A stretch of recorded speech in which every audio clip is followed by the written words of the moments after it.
पंढरपूरमध्ये वारकऱ्यांची मांडी याळी आता शिल्प स्वरूपात। आषाढी यात्रेकरता वारकऱ्यांचे पावले पंढरपूरकडे वळाली आहेत।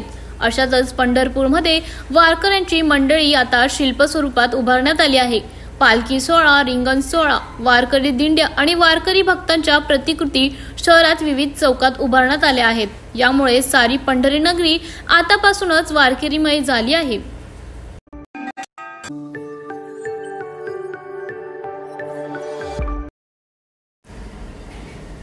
अमरावती ते दर्यापूर मार्गावर दोन दुचाकी वाहन समोरासमोर आल्याने भीषण अपघात। अमरावती ते दर्यापूर मार्गावर वलवाड पोलीस स्टेशन जवळ दोन दुचाकी वाहन समोरासमोर आल्याने भीषण अपघात झाला। खासदार बळवंत वानखेडे अमरावतीवरून दर्यापूर जात असताना त्यांना अपघात झाला असे दिसून आल्याने बळवंत वानखेडे यांनी ड्रायव्हरला सांगून गाडी थांबवली। घटनास्थळी धाव घेतल्यानंतर जखमी अवस्थेत रस्त्याच्या कडेला पडलेले दिसून आल्याने वलगाव पोलीस स्टेशनला या अपघाताची माहिती देऊन रुग्णवाहिकेला फोन करून जखमींना अमरावतीच्या जिल्हा सामान्य रुग्णालय येथे उपचारासाठी दाखल करण्यात आले।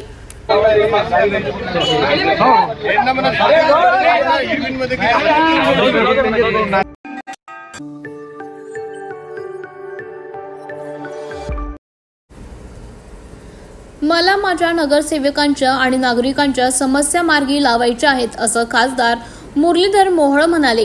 खासदार मुरलीधर मोहोळ यांनी पुण्यातील नगरसेविकांच्या आणि नागरिकांच्या समस्यांवर लक्ष केंद्रित केलंय। चांदणी चौक ते हिंजवडी मेट्रो प्रस्तावित करण्याची मागणी त्यांनी केली असून मेट्रो कामासाठी राज्य सरकार त्याच्या मान्यतेसाठी प्रयत्न करण्याचे त्यांनी ठरवले आहे।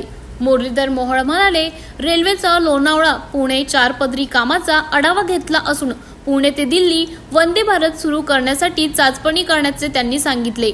मोहोळ यांनी महानगरपालिकेचा आढावा घेतला असून 2 वर्ष निवडणुका न झाल्यामुळे नगरसेवकांच्या अडचणींवर चर्चा केली आहे। नागरिकांच्या अनेक समस्या आहेत आणि त्या सोडविल्या पाहिजेत असं ते म्हणाले। मोहोळ यांनी केंद्राच्या मदतीची चर्चा करताना जायका प्रकल्प निधी केंद्रातून येण्याची गरज व्यक्त केली आहे आणि समान पाणी पुरवठा योजनेचा आढावा देखील घेतलाय। बाईट चांगल्या सुविधा पुणेकरांचं एकूणच जीवन सुखकर करण्यासाठी म्हणून आजच्या या बैठकांचं नियोजन होतं। सकाळी PMPMLची पहिली बैठक झाली आणि एकूणच पुण्याची सार्वजनिक वाहतूक व्यवस्था ही सक्षम करण्याच्या दृष्टिकोनातनं पुढील काळात काही उपाययोजना करायच्या, सद्यस्थिती नेमकी काय आहे याच्यावरती चर्चा झाली आणि म्हणून पुण्याची पुणे आणि पिंपरी चिंचवडची एकूण लोकसंख्या विचारात घेता या दोन्ही शहरांना मिळून जवळपास 36 ते 38 इतक्या बस लागतात। आज कार्यरत जवळपास 1928 बसेस रस्त्यावरती धावतायत आणि म्हणून जवळपास 1700 बसेसची एकूण आवश्यकता अजून पुढच्या काळामध्ये आहे। हे असताना एकूण जवळपास 777 नवीन बसेसची प्रक्रिया आता भाडे तत्वावरती असतील, स्वतःच्या मालकीच्या असतील, याची प्रक्रिया आता PMPML मध्ये सुरू आहे। या 777 पैकी जवळपास 177 इलेक्ट्रिक बसेस, त्या मागच्या 350 बसेसचं काम PMPLचं जे सुरू होतं त्याच्यामध्ये 177 बस अजून येणं बाकी आहे। 400 CNGच्या भाडे तत्वावरच्या ज्या बसेस आहेत त्या लवकरात लवकर आता येथील BOD मध्ये त्या मान्यतेसाठी आता तो विषय आलेला आहे। 100 CNG बसेस स्वतःच्या मालकीच्या त्याची टेंडर प्रक्रिया झाली आणि 12 जुलैला त्याचं टेंडरही ओपन होणार आहे।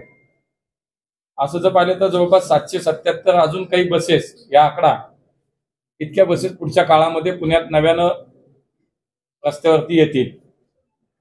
याशिवाय पुण्याच्या आपल्या PMPLच्या ताफ्यात एकूण जवळपास 226 डिझेलच्या बसेस आहेत आणि या डिझेलच्या बसेस आता पुढच्या काळात आपल्याला नकोत आणि म्हणून त्या CNG मध्ये कन्वर्ट करण्याच्या दृष्टीनं PMPMLने एक बस प्रायोगिक तत्वावरती केली होती। 3 महिने ती रस्त्यावरती आता व्यवस्थित चालू आहे आणि त्यामुळे आज मी त्यांना असं म्हटलं की जर इतकं व्यवस्थित चालू आहे, एका बसला साधारणतः आपल्याला जर इलेक्ट्रिक म्हणून जर कन्वर्ट करायचं असेल तर 50 लाखाच्या आसपास खर्च येतो, पण 30 बस जर आपण सीएनजी वरती कन्वर्ट केली तर ती 10 लाख रुपयामध्ये होते। आणि म्हणून पुढच्या टप्प्याटप्प्याने ह्या 226 बसेस ह्या टप्प्याटप्प्याने आता सीएनजी वरती कन्वर्ट करायच्या संदर्भात आज एक सकारात्मक चर्चा झाली। कारण हळूहळू आता सीएनजीच्या बसेस ह्या आपल्याला संपवाव्या लागतील।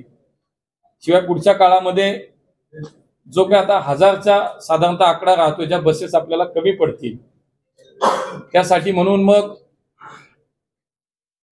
त्यानंतर मेट्रोची जी काही बैठक झाली, महामेट्रोच्या अधिकाऱ्यांना पण मी असं म्हणालो की केंद्र सरकार म्हणून जसं फेम2च्या अंतर्गत 150 बसेस आपल्याला मागच्या वेळेला मिळाल्या, मी स्वतः त्यासाठी पुढच्या काळात नक्की प्रयत्न करेन की अजून आपल्याला या शहराला बसेस केंद्र सरकारच्या माध्यमातून कशा मिळतील।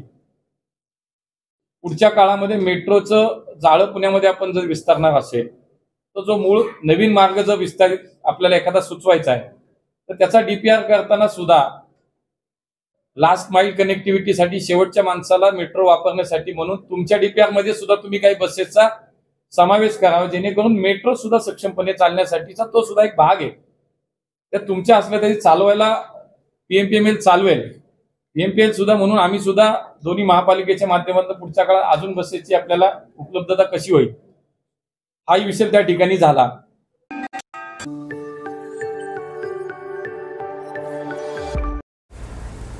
दुपारच्या पावसाळ्याच्या विश्रांतीनंतर देखील पावसाने जोरदार बॅटिंगला सुरुवात केली आहे। मध्य रेल्वे 20 ते 30 मिनिटं उशिराने चाकरमानी त्रस्त। मध्यरात्रीपासून पडत असलेल्या पावसामुळे सकाळची चाकरमान्यांची तारांबळ उडालीच, मात्र दुपारच्या विश्रांतीनंतर देखील आता पावसाने जोरदार बॅटिंगला सुरुवात केली आहे आणि मध्य रेल्वेवर त्याचा परिणाम दिसू लागला आहे। मध्य रेल्वे 20 ते 30 मिनिटं उशिराने धावत असल्याने चाकरमाने मात्र त्रस्त दिसून आले आहेत।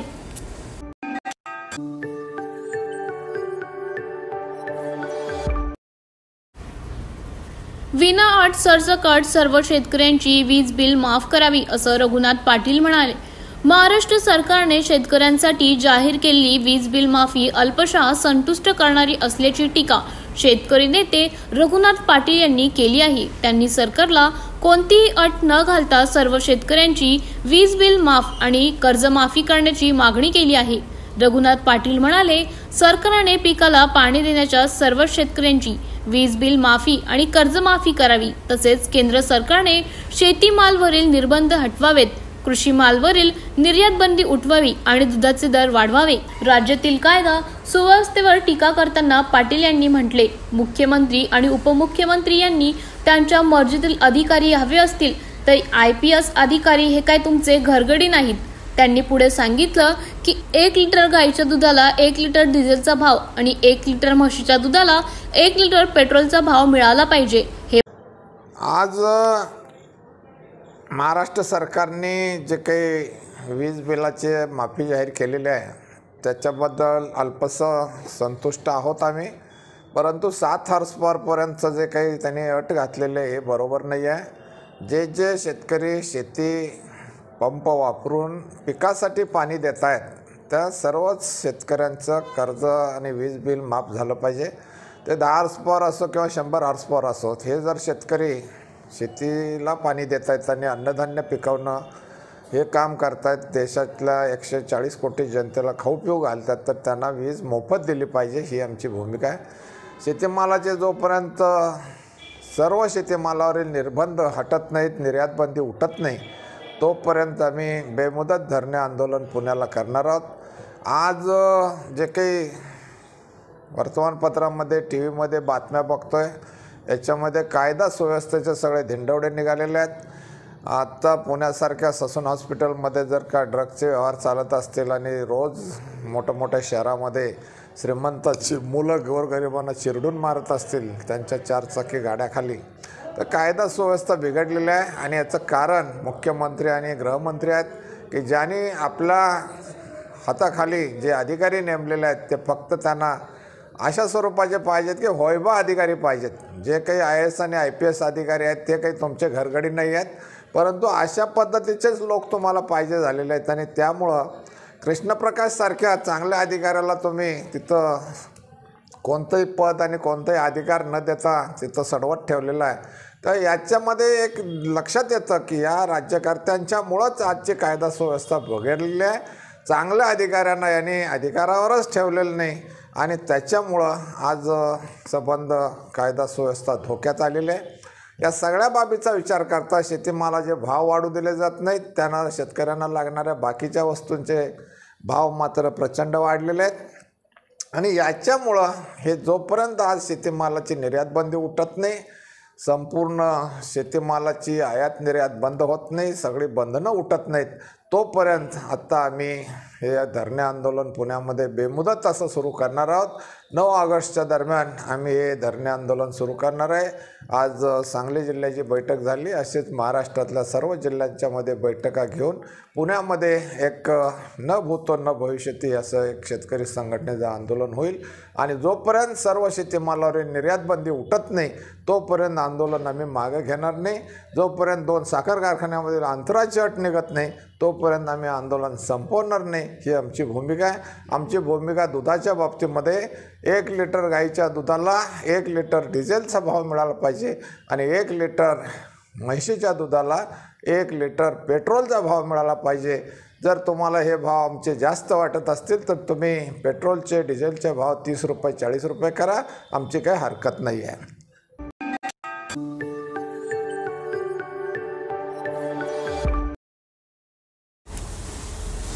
नाशिकमध्ये पोलिसांची मोठी कारवाई, गांजाने भरलेली 4 चाकी गाडी पोलिसांच्या ताब्यात।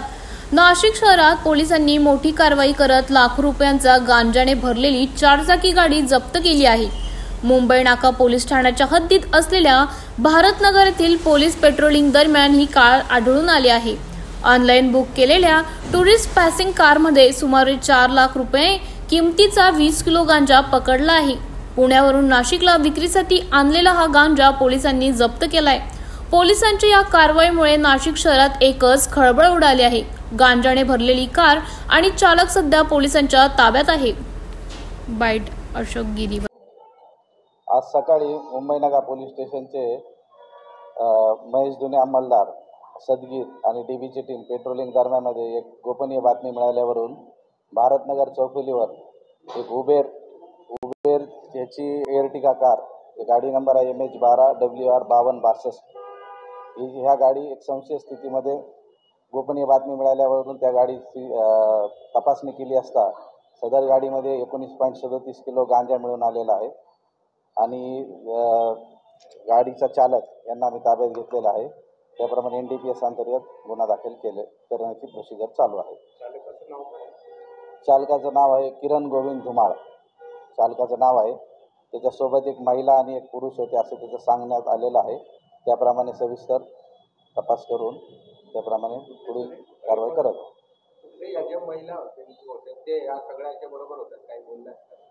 नाही। त्यांनी एक महिला आणि एक पुरुष त्यांनी ती गाडी करून आले होते असं त्याचं म्हणणं आहे।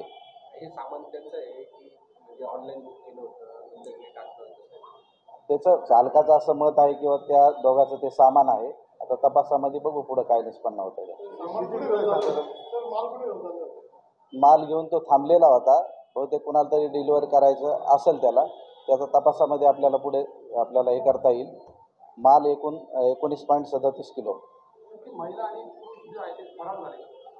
हां, ते निघून जाऊन याला सांगितलं होतं की तू या ठिकाणी थांब भारतनगर चौफुलीवर आणि कोणीतरी तुझा माल डिलिव्हर करायला येईल त्यावेळेस तू त्याला दे, म्हणून तो थांबलेला होता। आता तो तपासामध्ये आपण बघू पुढे काय येतं, पण गाडी नंबर MH12 आहे।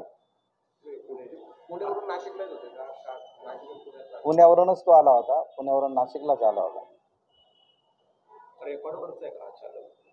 आता बघू, आता दाखल केल्यानंतर पुढे तपासायचं।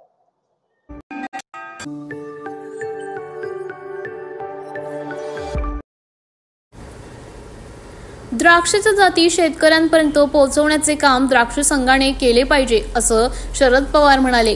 तासगाव येथे राज्य द्राक्ष संघाच्या सांगली विभागाच्या शाखेने नूतन इमारतीच्या उद्घाटन प्रसंगी माजी केंद्रीय कृषी मंत्री शरद पवार यांनी द्राक्ष आणि बेदाण्याच्या नवीन जातीचे विकासावर भर देण्याचे आवाहन केले आहे।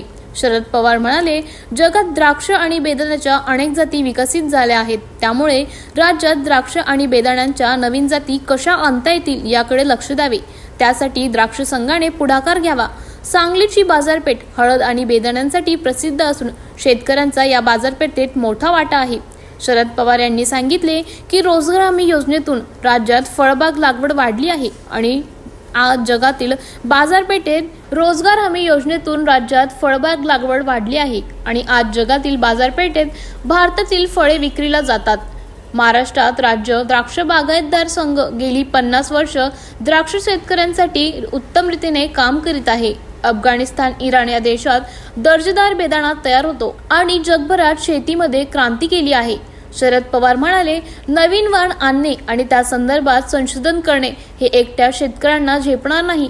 त्यामुळे द्राक्षाच्या जाती शेतकऱ्यांपर्यंत पोहोचवण्याचे काम द्राक्ष संघाने केले पाहिजे, असं ते यावेळी म्हणाले. बाईट शरद पवार, राष्ट्रवादी काँग्रेस पक्षाच्या.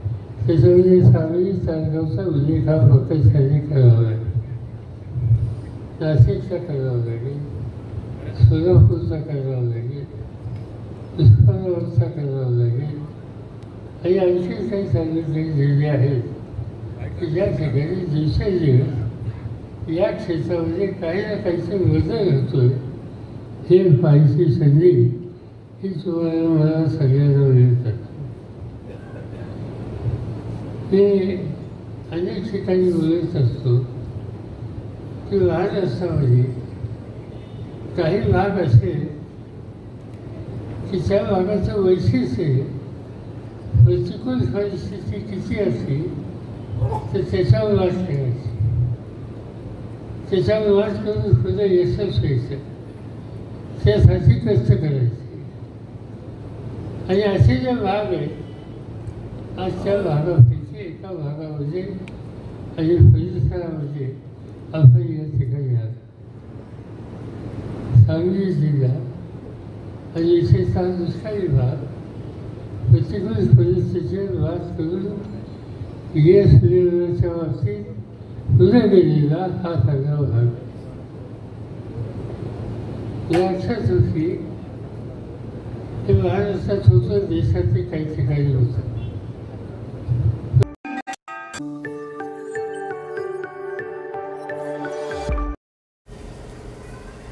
विधान भवन मधील दोन्ही सभागृहाचे कामकाज पाहण्यासाठी आमदार राईस शेख यांनी विद्यार्थ्यांना आणले विधिमंडळात.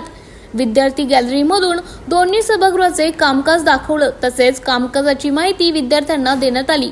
राईस शेख यांच्या मतदारसंघातील सर्व महानगरपालिकेमधल्या शाळेतील 40 विद्यार्थ्यांना त्यांनी आणले होते. दरम्यान या ठिकाणी मंत्री अदिती तटकरे, मंत्री अनिल पाटील, मंत्री शंभूराज देसाई, मंत्री दादा भुसे, मंत्री अतुल सावे, आमदार मनीषा कायंदे यांनी विद्यार्थ्यांना शुभेच्छा देखील दिल्या.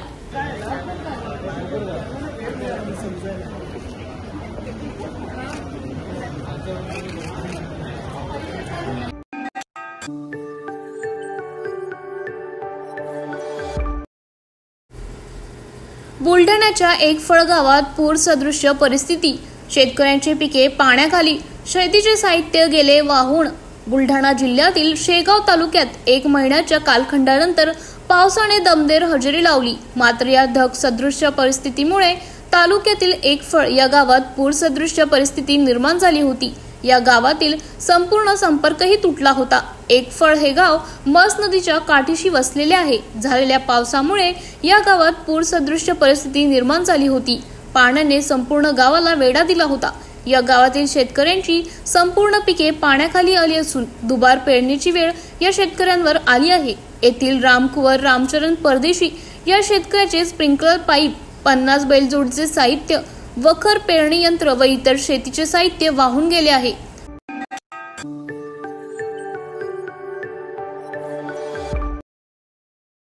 कल्याण पश्चिम जोशीबाग परिसरातील इमारतीचा भाग चाळीवर कोसळला, 2 महिला जखमी.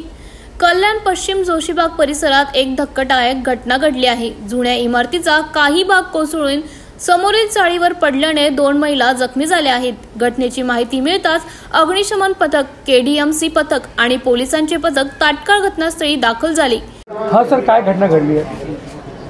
महात्मा फुले पोलीस स्टेशन कल्याणच्या हद्दीमध्ये जोशीबागेत एक जुनी इमारत आहे, त्याचा वरचा स्लॅब एका चाळीवर पडलेला आहे आणि त्याच्यामध्ये 2 किरकोळ जखमी झालेले आहे महिला. त्यांच्यावर औषधोपचार चालू आहे. अग्निशामक दल आणि KDMCचे अधिकारी, पोलीस अधिकारी पुढील कारवाई करीत आहेत.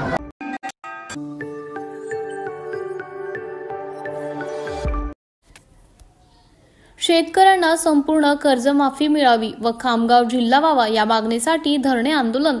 राज्यात निसर्गाच्या लहरीमुळे जगाचा पोशिंदा शेतकरी अडचणीत सापडला आहे. शेतमालाला हमीभाव नसल्याने शेतकरी कर्जबाजारी झाला आहे. यामुळे देशात सर्वाधिक शेतकरी आत्महत्येचे महाराष्ट्रात होत आहे व सुरूच आहे.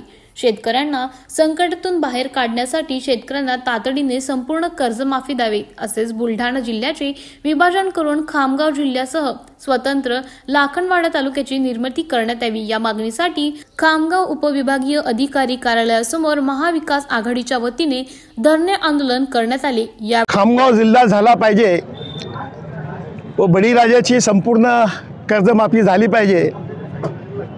खामगाव तालुक्याचं विभाजन करून लाखनवाडा स्वतंत्र तालुका झाला पाहिजे. यासाठी आज एक दिवसीय लाक्षणिक धरणे आंदोलन या ठिकाणी पार पडलं. यामध्ये सकाळी 11 वाजेपर्यंत फार जोरदार पाऊस असल्यानंतर देखील आजूबाजूच्या नदींना मोठ्या प्रमाणामध्ये पूर आल्यानंतर अनेक गावांमध्ये शेतीचं फार मोठ्या प्रमाणात नुकसान झाल्यानंतर देखील आज मोठ्या प्रमाणामध्ये शेतकरी बांधव या आंदोलनामध्ये उपस्थित झालेत. मी त्या सर्व शेतकरी बांधवांचा मनापासून या ठिकाणी त्यांचे आभार मानतो. खामगाव जिल्ह्याच्या निर्मितीकरिता त्याचबरोबर या खामगाव तालुक्यातून लाखनवाडा हा एक वेगळा तालुका निर्माण करण्याकरता, त्याचबरोबर मागील अनेक दिवसापासून हा शेतकरी राजा या ठिकाणी भावामुळे असेल किंवा इतर आसमानी सुलतानी संकटामुळे अडचणीत आलेला आहे. त्याला दिलासा म्हणून त्याची संपूर्ण कर्जमाफी व्हावी म्हणून आमचे काँग्रेस पक्षाचे नेते, या विभागाचे माजी आमदार आदरणीय दिलीप कुमारजी सानंदा साहेब यांनी हे आंदोलन सुरू केलं. आणि खरोखरच हा खामगाव जिल्हा अनेक वर्षापासूनची मागणी आहे, ती का पूर्ण होत नाही हेच खऱ्या अर्थानं कळत नाही. ज्यावेळेस 14ला मोदीजी येऊन पंतप्रधान पदावर असताना सांगतात की हा खामगाव जालना रेल्वे मार्ग असेल, खामगाव जिल्हा असेल, हा आतापर्यंत का झाला नाही, आपण करू. परंतु 10 वर्ष त्यांना का विस्मरण पडलं. आणि म्हणून या ठिकाणी निवडून आलेला खासदार आता त्यांच्या मंत्रिमंडळामध्ये आहे. त्यांनी त्यांच्या कानामध्ये सांगावं की 14ला आपण असे 2 आश्वासनं खामगावमध्ये दिलेले आहेत आणि त्यांना खामगावकरांनी भरभरून मतही दिलेले आहे. म्हणून त्या आश्वासनाची एक आठवण त्यांना द्यावी व हे पूर्ण करावे. येणाऱ्या काळामध्ये शेतकऱ्यांच्या कर्जमाफी करता असेल, या खामगाव जिल्हा निर्मिती करता असेल, सानंदा साहेब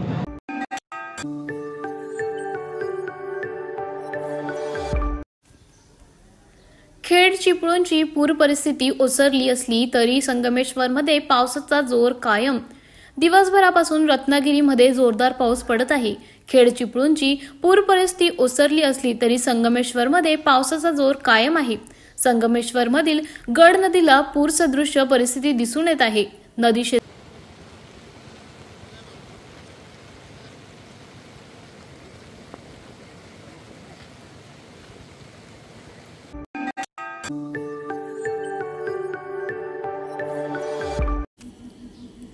हिट अँड रन प्रकरणातील आरोपी ताब्यात.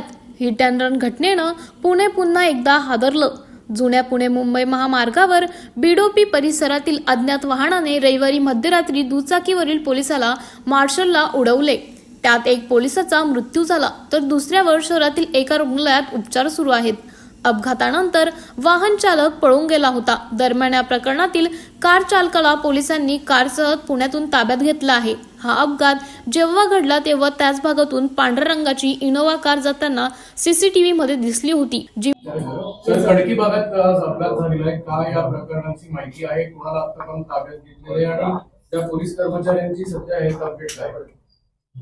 खडकी पोलीस स्टेशनच्या हद्दीमध्ये रात्री बीट मार्शल पेट्रोलिंग करत असताना त्यांना एक अज्ञात वाहनाने धडक दिलेली होती. त्यामध्ये आतापर्यंत एक आरोपी ताब्यात घेतलेला आहे, सिद्धार्थ उर्फ गोट्या राजू केंगार. हा आपण ताब्यात घेतलेला आहे. त्याबरोबर वाहन पण आपण जप्त करण्यात आलेलं आहे, ताब्यात घेतलेलं आहे वाहन सुद्धा. सेकंड, या रात्रीच्या प्रकारामध्ये बीट मार्शल आंबेडकर चौक या ठिकाणी जात असताना त्या वाहिनीच्या ठिकाणी आंबेडकर याची वाहिनी आहे, आपले 2 रोड आहेत आणि बोपोडी अंडरपास आहे, त्या कॉर्नरवरती अपघात झालेला आहे. ठोकर अत्यंत गंभीर स्वरूपात दिसून येते आणि त्यामध्ये आमचे कर्मचारी त्यामध्ये एक मयत झालेले आहेत, समाधान कोळी, आणि दुसरे संजोग श्याम शिंदे जखमी आहेत. त्यांना तात्काळ रुबी हॉलला मी पाठवलेलं होतं. त्यांच्यावर उपचार आता ते आउट ऑफ डेंजर आहे.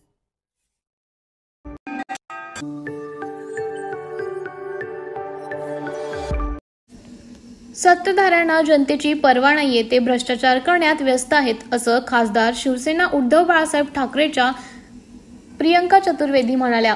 बारिश उतनी है जितनी हर साल पड़ती है, पर पूरा जो व्यवस्था कहा था, बीएमसी ने वादा किया था कि सारा नाला क्लीनिंग हो चुकी है, ड्रेन्स की सफाई हो चुकी है, ड्रेन्स के जो भी ब्लॉक्स हैं वो हटा दिए गए हैं, डीसिल्टिंग हो चुकी है, वो सारे वादे दिखाई पड़ गए कि वो झूठे वादे, झूठे इरादे.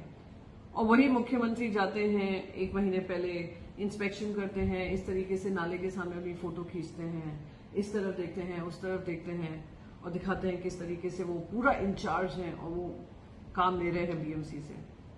पहले ही बारिश में दूध का दूध, पानी का पानी हो गया.